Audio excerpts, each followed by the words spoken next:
ეს არის ტენილი ყველი, წარმოიდგინეთ ეხლა. ეხლა პირველად ცხოვრებაში უნდა მოვამზადოთ ნამდვილი მესხური ყველი ტენილი. ქალბატონო ნათია, გისმენთ, როგორ მზადდება? ანუ ეგრე ჯერ არ მინახია, რომ ყველი მზადდებოდეს. ჩვენ ზე უკვე შემოვდით ცეცხლი, ავიდა 70 გრადუსზე, გაცხელდა და ამოვიყვანეთ უკვე ყველი და ვიწყებთ ახლა დამუშავებას, რომ გადავიყვანეთ ტენილი ყველზე.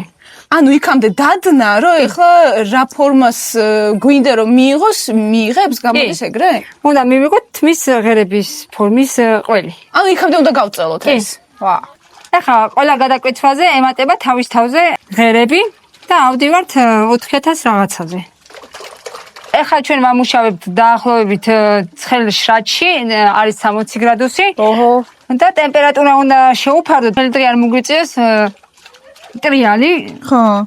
და უნდა ვიგრძნოთ ხელით ყველიც და ტემპერატურაც. ანუ სულ უნდა იყოს ცხელი, რომ არ გამაგრდეს, ეგრე გამოდის. ხო, ანუ დაბლიდან დავიწყეთ და ნელა ზევით ამოვდივართ და თან წვრილდება და უფრო მეტი და მეტი ღერი ჩნდება უკვე. ჩვენ წინაპარს იმიტომ გქონდათ, რომ თავი გადაერჩინათ ტყეში და დანებში რომ ჩადიოდნენ და იხიზნებოდნენ, იქ მიქონდათ ეს ყველი, იმიტომ რომ ბამბასავით სუბუქი იყო და გადასატანად ადვილი იყო. აჰა. ანუ როგორც ვიცი, მომზადებიდან ეგრევე გასინჯვა არ შეიძლება, ხო? კი, როგორ არ შეიძლება? შეიძლება. კი. ოღონდ სხვა გემო იქნება თუ როგორ? სხვადასხვა გემოებზე ჯდება. ანუ რაც უფრო მეტი დიდი ხანი დევს, უფრო და უფრო გემრიელი ხდება. კი ბატონო. ყველი. რადგან ჩვენი შრატი ნელ-ნელად ცივდება, ჩვენ ვამატებთ ცხელ ადუღებულ შრატს თვითონ, რომ ტემპერატურა შეინარჩუნდეს. დასი.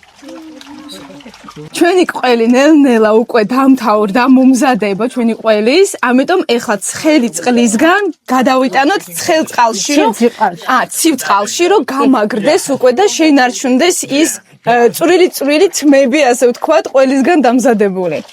ანუ ნახეთ, როგორი წვრილი გახდა თვითონ.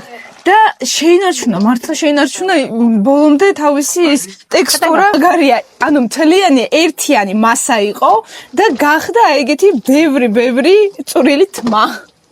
ამის მერე რას ვაკეთებთ ახლა? ახლა უნდა გავწლიოთ და მე უნდა გავშიროს 24 საათი. მე წამოვადუღოთ ნაღები, წავუსვათ და ჩავტენოთ ქოთანში და დაველოდეთ 1-3 თვე ველოდებით.